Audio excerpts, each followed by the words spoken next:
সংগ্রামের পথ চলা।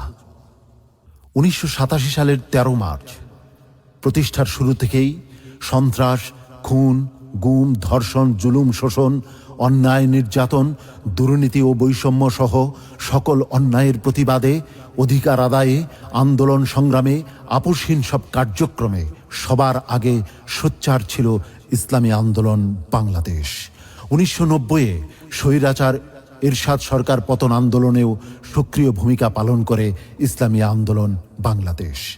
আদর্শিক ও ক্ষুধাভীরু জাতীয় নেতৃত্ব গঠনে 1991 সালে ইসলামী ছাত্র আন্দোলন বাংলাদেশের প্রতিষ্ঠা।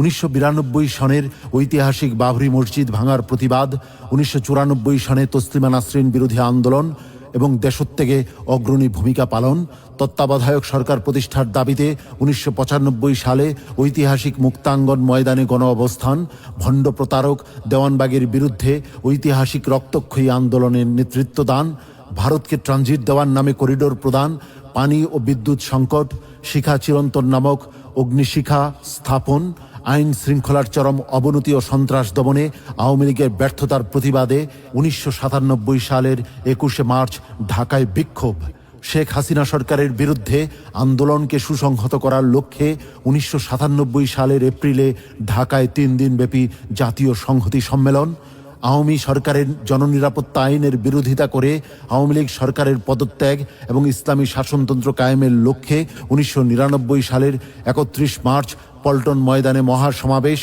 1999 সালের 7 ও 8 নভেম্বর শেখ হাসিনার সরকারের পদত্যাগ সহ বিভিন্ন দাবিতে আহত বিরোধী দলগুলোর হরতালের সমর্থনে ঢাকায় বিক্ষোভ, ইসলামী শরিয়া বিধান পর্দার প্রতি দৃঢ়তা এবং নারী নেতৃত্বের ব্যাপারে শরীয়তের দিক নির্দেশনার যথাযথ মূল্যায়ন, 2004 সালে সন্ত্রাস, দুর্নীতি ও কায়েমি স্বার্থবাদের বিরুদ্ধে দল, মত, জাতি, ধর্ম, বর্ণ নির্বিশেষে জাতীয় ঐক্য গড়ার লক্ষ্যে তৎকালীন ইসলামী শাসনতন্ত্র আন্দোলনের আমির মাওলানা সৈয়দ মোহাম্মদ ফজলুল করিম পীর সাহেব চরমনাই রহমতুল্লাহ আলাইহের উদ্যোগে জাতীয় প্রেস ক্লাব অডিটোরিয়ামে 18 মে থেকে 20 মে পর্যন্ত 3 দিনব্যাপী মুক্ত মঞ্চ, আন্তর্জাতিক সকল আইন ভঙ্গ করে টিপাই মুখে বাঁধ দিতে গেলে ভারতের তাবেদার সরকারের কোনো প্রতিবাদ না করায় 15 কোটি জনতার পক্ষে 2009 সালের 24 ডিসেম্বর লাখো জনতাকে সাথে নিয়ে টিপাই অভিমুখে 3 দিনব্যাপী ঐতিহাসিক লং মার্চ করে ইসলামী আন্দোলন বাংলাদেশ।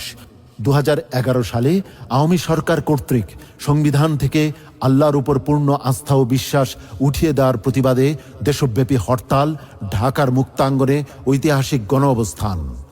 2013 সালে খোদাদ্রোহী নাস্তিকদের সর্বোচ্চ শাস্তি ফাঁসি কার্যকরকরণে আইন বাস্তবায়নের দাবিতে এবং 2013 সালের 6 এপ্রিল হেফাজতে ইসলাম বাংলাদেশ আহূত ঐতিহাসিক লং মার্চকে সমর্থন দিয়ে মতিঝিলে 29 মার্চ 2013 সনে অনুষ্ঠিত হয় ঐতিহাসিক মহাসমাবেশ।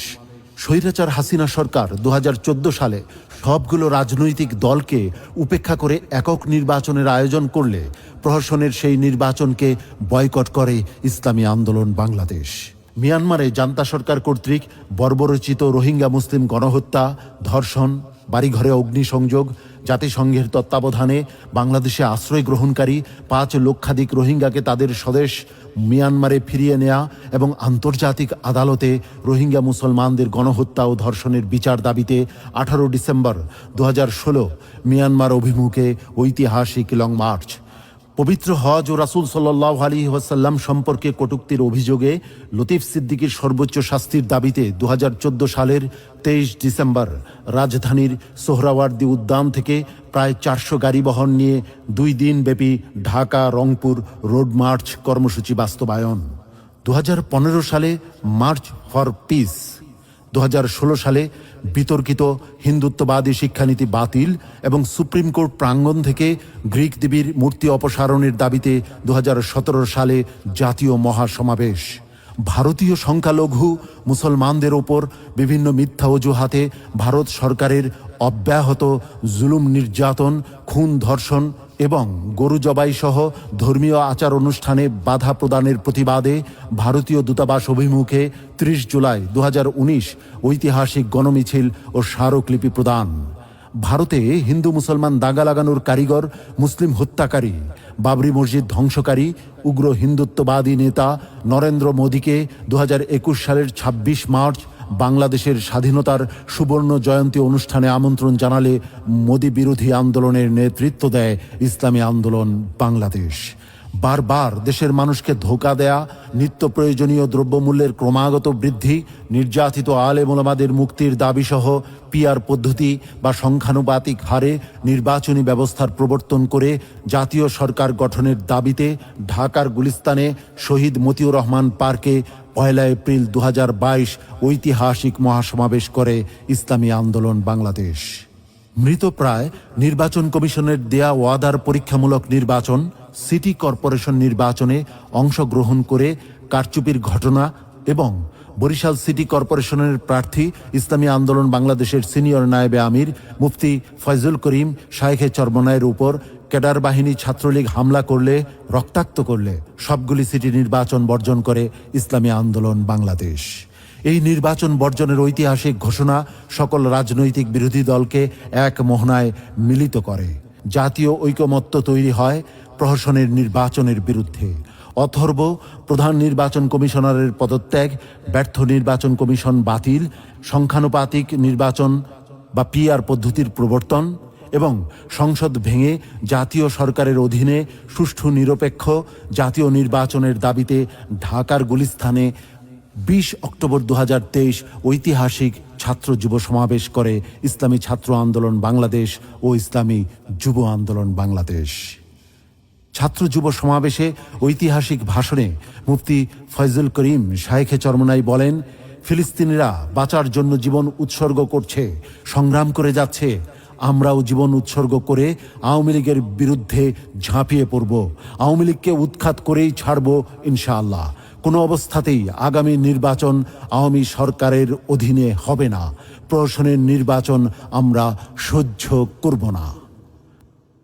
জুলুমের সকল মাত্রা ছাড়িয়ে যাওয়া আওয়ামী ফ্যাসিস্ট সরকার পতন আন্দোলনে বিএনপি সহ আন্দোলনরত সকল রাজনৈতিক দলের কর্মসূচিকে সমর্থন দিয়ে সবাই যেন ভোট দিতে পারে, অংশগ্রহণমূলক নির্বাচন নিশ্চিতকরণে পিআর পদ্ধতিতে নির্বাচন প্রবর্তনের দাবিতে 3রা নভেম্বর 2023 সোহরাওয়ার্দী উদ্যানে ঐতিহাসিক মহাসমাবেশে 10 নভেম্বরের মধ্যে সরকারকে পদত্যাগ করে আন্দোলনরত সকল রাজনৈতিক দলগুলোকে নিয়ে গঠিত জাতীয় সরকারের কাছে ক্ষমতা হস্তান্তর করার আলটিমেটাম দেন পীর সাহেব চরমনাই।